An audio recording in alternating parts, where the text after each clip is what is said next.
अस्सलामुअलैकुम जी फ्रेंड्स। आज का जो हमारा टॉपिक है वो है आइसोबैरिक प्रोसेस। पिछली वीडियोस में हमने isothermal process, adiabatic process, isochoric process के बारे में स्टडी कर लिया था। आज जो हमारे पास लास्ट टॉपिक है वो है आइसोबैरिक प्रोसेस। इस पर हम बात करने की कोशिश करते हैं। ओके, तो आइए स्टार्ट करते हैं अपने टॉपिक को। बिस्मिल्लाहिर्रहमानिर्रहीम, सल्लल्लाहु अला मुहम्मद सल्लल्लाहु अलैहि व आलिहि वसल्लम। आइसोबैरिक प्रोसेस, अगर हम इसके नाम पर जाएं, इसके पहले सबसे पहले हम डेफिनेशन देखते हैं। If the pressure of the system is kept constant, अगर किसी सिस्टम का प्रेशर कांस्टेंट रहे तो उस प्रोसेस को हम कहते हैं कि ये हमारे पास आइसोबैरिक प्रोसेस है। सबसे पहले हमें ये पता होना चाहिए कि सिस्टम किसे कहते हैं। इस पर हमारे बकायदा तौर वीडियो बनी हुई है, सिस्टम क्या है, सराउंडिंग क्या है। ओके, तो सिस्टम आम अल्फाज में यही समझ लें कि ऐसा प्रोसेस जिसमें जिस जगह पर काम हो रहा हो, उस प्लेस को, उस जगह को हम सिस्टम कहते हैं। मिसाल के तौर पर ये हमारे पास तीन जगह, इस पर काम हो रहा है किसी भी किस्म का, तो इसको हम कहेंगे ये सिस्टम है। जबकि इसके इर्द गिर्द जो हमारे पास ये हमारे पास सराउंडिंग है। ओके, तो जब किसी भी सिस्टम का प्रेशर कांस्टेंट रहता है, प्रेशर कांस्टेंट रहने का क्या मतलब है कि हमारे पास जो इनिशियल प्रेशर है वो इक्वल हो फाइनल प्रेशर के। यानी कि जब हमारे पास सिस्टम में जो प्रोसीजर शुरू है उस वक्त का प्रेशर और फाइनल का प्रेशर सेम हो, उस प्रोसेस को हम आइसोबैरिक प्रोसेस कहते हैं। दूसरे अल्फाज में हम ये कह सकते हैं कि चेंज इन प्रेशर वो ज़ीरो के हो। ओके, अब आइसोबैरिक प्रोसेस, इसके नाम पर अगर हम तलफ़्ज़ों पर बैठ जाएं तो आइसो, आइसो का मतलब होता है सेम, कांस्टेंट, इक्वल, बराबर। ओके, और बैरिक को पर जाएं तो बैरिक कहते हैं प्रेशर को। ओके, तो ऐसा प्रोसेस जिसमें हमारा हमारा पास जो प्रेशर है वो कांस्टेंट रहे, सेम रहे, इक्वल रहे, उस प्रोसेस को हम आइसोबैरिक प्रोसेस कहते हैं। ओके हो गया। अब हम इसके जो डिटेल है इस टॉपिक की उसकी तरफ आते हैं। सपोज करें हमारे पास एक ये हमारे पास कंटेनर है या बॉक्स है, जो समझ लें। ओके, इसमें हमारे पास क्या है, ये हमारे पास है एक पिस्टन है। हमारे पास क्या है, ये पिस्टन है, और ये पिस्टन मूवेबल पिस्टन है। मूवेबल पिस्टन का क्या मतलब है कि पिस्टन ऊपर नीचे हो सकता है। और ये मेरे पास पार्टिकल हैं गैसेस के। ओके, गैस कौन सी होनी चाहिए, आइडियल गैस होनी चाहिए। ओके हो गया। पहला क्या बात है, पिस्टन मूवेबल होनी चाहिए, गैस आइडियल गैस होनी चाहिए। थर्ड बात कि जो मेरे पास ये वाल्स हैं, जो ये वाली वाल्स, ये हमारे पास वाल्स क्या होनी चाहिए, इंसुलेटर मीडियम की होनी चाहिए, इंसुलेटर मटेरियल की होनी चाहिए। इंसुलेटर मटेरियल का मतलब क्या है कि इस वाल्स में से ना एनर्जी बाहर जा सके और ना बाहर से अंदर आ सके। ओके, थर्ड बात, फोर्थ बात ये है कि हमारे पास जो ये हमारे पास बेसमेंट है, ये कंडक्टिंग मटेरियल का होना चाहिए। कंडक्टिंग मटेरियल का क्या मतलब है कि इसमें से, इसके ज़रिए इन सिस्टम में से एनर्जी बाहर आ सके और बाहर से एनर्जी अंदर जा सके, उसको हम कंडक्टिंग मटेरियल कहते हैं। ओके हो गया कंडक्टिंग मटेरियल का। अब अगर हम इस को मज़ीद डिटेल में जानना चाहिए तो इसको हम इस तरह लिख सकते हैं। ओके,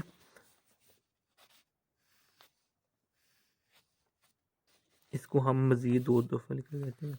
अच्छा, ये याद रखिएगा कि जो हमारे पास, अच्छा ये पर मैं पहली स्टेज है, इसको हम कहते हैं एक्सपेंशन, एक्सपेंशन स्टेज। इसको हम कहते हैं कंट्रैक्शन, कंट्रैक्शन स्टेज। अभी हम बताते हैं कि ये क्या है। कंट्रैक्शन को हम अब कहते हैं या कंप्रेक्शन, कंप्रेशन स्टेज। ओके हो गया। अब अच्छा, इसमें नोट बात करने वाली वो ये है कि इन दोनों का जो साइज़ होगा लेंथ के हवाले से या विड्थ के हवाले से वो सेम रहेगा। ओके हो गया? अब इसमें क्या होता है, इसमें भी हमारे पास पिस्टन है, लेकिन इसमें पिस्टन हमारे पास ऊपर होगा।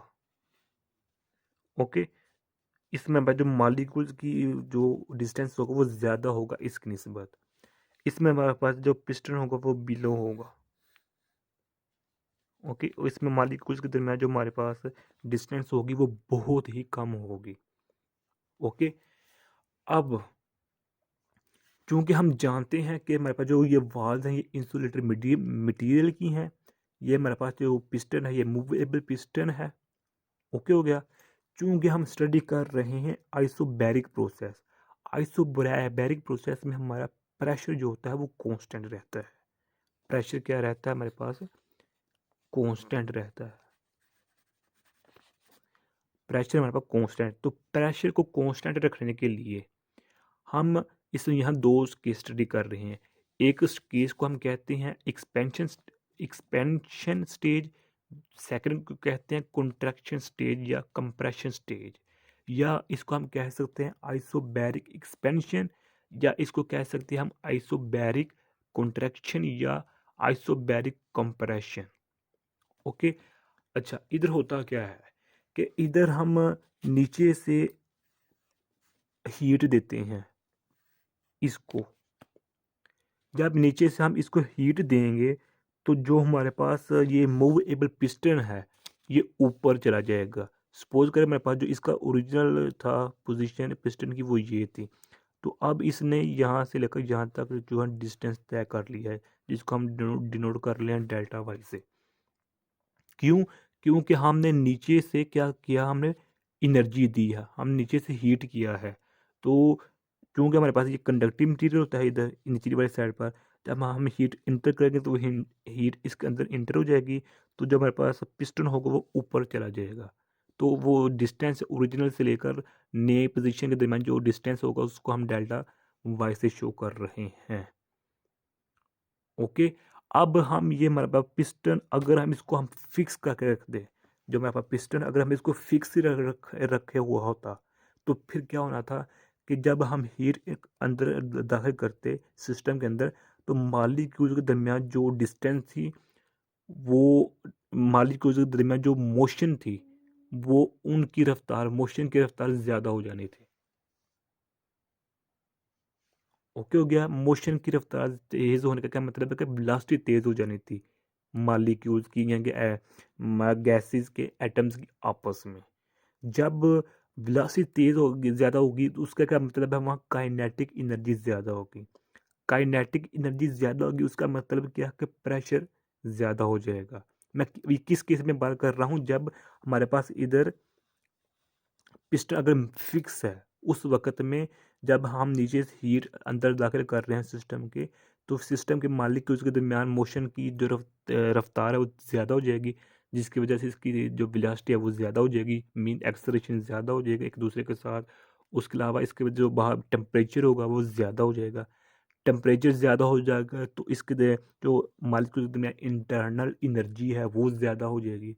जब इंटरनल एनर्जी ज़्यादा हो जाएगी तो इसका मतलब है मॉलिक्यूल्स के दरमियान जो प्रेशर है वो भी ज़्यादा हो जाएगा। तो चूँकि हम आइसोबैरिक प्रोसेस स्टडी कर रहे हैं, इसमें हम प्रेशर को कांस्टेंट रखते हैं। इधर हमारे पास प्रेशर कांस्टेंट रहता है, तो उसके लिए हमारे पास जो पिस्टन होगा ये मूवेबल होगा। तो जैसे-जैसे हम हीट एंटर करते जाएँगे वैसे-वैसे हमारा जो पिस्टन होगा वो ऊपर मूव करता जाएगा। जब ऊपर मूव करता जाएगा तो हमारे पास जो मॉलिक्यूल्स होंगे उनके दरमियान जो डिस्टेंस होगा वो ज़्यादा हो जाएगा। मैं दूसरे अल्फाज में ये कहें कि वॉल्यूम ज़्यादा हो जाएगा। पहला वॉल्यूम यहाँ तक था, लेकिन जब हीट इंटर की तो इसका वॉल्यूम अब इतना हो गया। इतना यहाँ तक फैल गया, इसका जो वॉल्यूम है, गैसेज़ फैल गए। इनके दरमियान डिस्टेंस ज़्यादा हो गया। ओके? इसको कहते हैं हम एक्सपेंशन स्टेज या आइसोबैरिक एक्सपेंशन। अब इसमें हम क्या करते हैं कि इसमें ऊपर से कोई फोर्स लगाते हैं या ऊपर इसके कोई हम कोई मटेरियल रख देते हैं, जिसका कोई mg वेट है, तो ये मूवेबल पिस्टन है तो ये नीचे आ जाएगा। जो पिस्टन होगा ये नीचे आ जाएगा, जब पिस्टन नीचे आ जाएगा तो ये मॉलिक्यूल्स में से जो एनर्जी होगी, प्रेशर को कांस्टेंट रखने के लिए एनर्जी यहाँ से बाहर रिलीज हो जाएगी, बाहर निकल जाएगी। क्यों? क्योंकि इधर प्रेशर कांस्टेंट रखना है। प्रेशर कांस्टेंट रखने के लिए जो हीट होगी वो बाहर निकल जाएगी। अगर हीट बाहर नहीं निकलती तो फिर वही प्रोसीजर होगा जो यहाँ होगा। अगर इधर मेरे पास ये पिस्टन कांस्टेंट है, मतलब इस मॉलिक्यूल के दरमियान जो मोशन थी वो तेज़ हो जाने, टेम्परेचर ज़्यादा हो जाना था, इंटरनल एनर्जी ज़्यादा हो जानी, तो अगर इंटरनल एनर्जी ज़्यादा हो जानी तो प्रेशर भी ज़्यादा हो जाना था।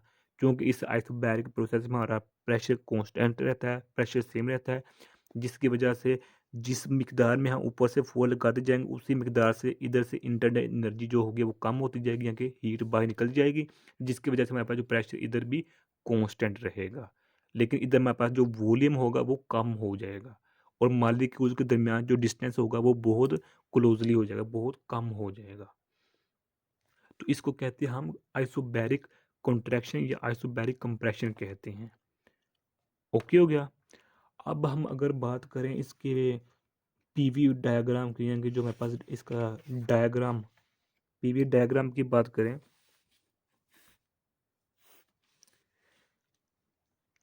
तो डायग्राम में हम एक्स एक्सिस पर लेते हैं वॉल्यूम और वाई एक्सिस पर लेते हैं हम प्रेशर, और इसको हम ऐसे डिनोट करते हैं। ये मेरे पास पी आई है और मेरे पास पी एफ है, यानी कि इनिशियल वॉल्यूम और फाइनल इनिशियल प्रेशर और फाइनल प्रेशर मेरे पास सेम है। ये जो ये स्ट्रेट लाइन है यही शो कर रही है कि जो हमारे पास इनिशियल प्रेशर है वो is equal to final pressure की है, लेकिन जो मेरे पास वॉल्यूम है, इनिशियल वॉल्यूम, वो फाइनल वॉल्यूम के इक्वल नहीं है। ओके हो गया। ये हमारे पास पीवी डायग्राम होती है आइसोबैरिक प्रोसेस के लिए। ओके। अब यहाँ एक और बात नोट कर लीजिएगा कि इस केस में जो हमारे पास वॉल्यूम होगा डेल्टा वी होगा वो पॉजिटिव होगा। क्यों? क्योंकि इधर हमारे पास जो फाइनल वॉल्यूम है वो ग्रेटर है इनिशियल वॉल्यूम से। हमारे पास इनिशियल वॉल्यूम यहाँ तक था, यहाँ तक था, यहाँ से लेकर यहाँ तक, लेकिन जब हमने हीट इन इंटर की तो हमारा पिस्टन ऊपर चला गया, जिसकी वजह से हमारे पास वॉल्यूम इंक्रीज हो गया, तो फाइनल वॉल्यूम ज़्यादा हो जाएगा इनिशियल वॉल्यूम से। जबकि इस केस में हमारे पास जो डेल्टा वी होगा वो नेगेटिव में वैल्यू आएगी उसकी, यानी कि वो ज़ीरो से छोटा होगा। इसका क्या मतलब है कि इसका जो फाइनल वॉल्यूम है, इसका इनिशियल वॉल्यूम ये ऑलमोस्ट इधर आ रहा था, ये इसका इनिशियल वॉल्यूम है, जबकि इसका फाइनल वॉल्यूम ये है, छोटा है, तो इससे यानी कि फाइनल वॉल्यूम इनिशियल वॉल्यूम से कम है, तो यहाँ डेल्टा वी की वैल्यू क्या होगी, नेगेटिव में आएगी। ओके हो गया। अब हम लास्ट पे इसका फार्मूला ड्राइव करते हैं कि हम किस तरह इसमें से फार्मूला निकाल सकते हैं। ओके हो गया। फार्मूला निकालने का क्या मतलब प्रोसीजर है कि इसमें फार्मूला हम किस तरह निकाल सकते हैं। फार्मूला जो इसके लिए हम इधर फार्मूला यूज़ करेंगे जो होता है हमारे पास W is equal to F dot D. ये हमारे पास फार्मूला है। इस फार्मूले में हम एफ की वैल्यू पुट करते हैं, क्योंकि हम जानते हैं F is equal to P A की होता है। इधर पी ए पुट किया और डी ए आ गया। अब हम डी की जगह क्या पुट करते हैं, डेल्टा वाई, जो हमारे पास ये है। ओके। एक्सपेंशन केस में ये है और कॉन्ट्रैक्शन केस में भी हमारे पास यहाँ से लेकर यहाँ तक डेल्टा वाई ही होगा। अब हम डेल्टा वाई पुट कर दिया। अब हम इसको इस जो ये हमारे पास क्या है, ये हमारे पास डेल्टा वी है, वॉल्यूम है। हमारे पास डेल्टा क्या है, वॉल्यूम है, ये प्रेशर है, और वॉल्यूम को हम डेल्टा इस तरह डिनोट करते हैं। ये हमारे पास फार्मूला है। ओके। वर्क का फार्मूला किस केस में, आइसोबैरिक प्रोसेस में। अगर हम इसको एक सेकंड तरीके से निकालना चाहें तो हमारा जो पहला step, second, third, fourth, 4 step हमारे इस तरह की रहेंगे। ओके। लेकिन जो 5वां स्टेप होगा वो थोड़ा सा जो हमारे पास है चेंज हो जाएगा। वो चेंज किस तरह का, हमारा प्रेशर बाहर है, इधर हम लगाएंगे इनिशियल वॉल्यूम और फाइनल वॉल्यूम। ओके। तो पी बाहर आ जाएगा, पी हमारे पास कॉन्स्टेंट है, डेल्टा वी है हमारे पास, तो इसको हम इस तरह लिख सकते हैं, ये भी फार्मूला सेम है, ये भी फार्मूला सेम है। हम इस तरीके से भी निकाल सकते हैं फार्मूला, इस तरीके भी से भी हम जो है ना आइसोबैरिक प्रोसेस का जो फार्मूला वो निकाल सकते हैं।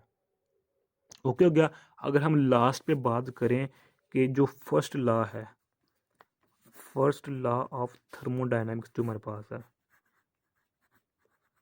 थर्मो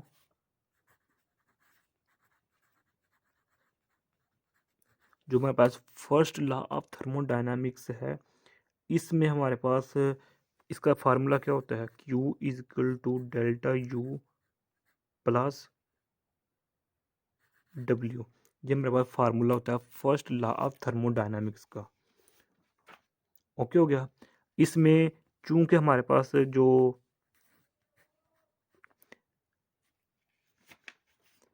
वर्क होता है वो क्या है, किसकी इक्वल आता है हमारे पास, डेल्टा यू वैसे का वैसा ही है,